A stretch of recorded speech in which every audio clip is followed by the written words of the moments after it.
Bahay Kubo.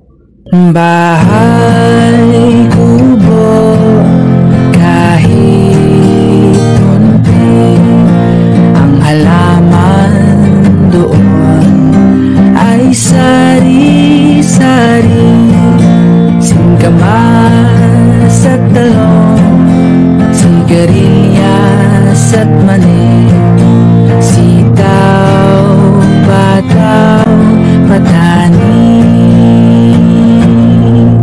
kundol, patola, upot, kalabasa, at saka mayroon pa labanos, mustasa, sibuyas, kamay,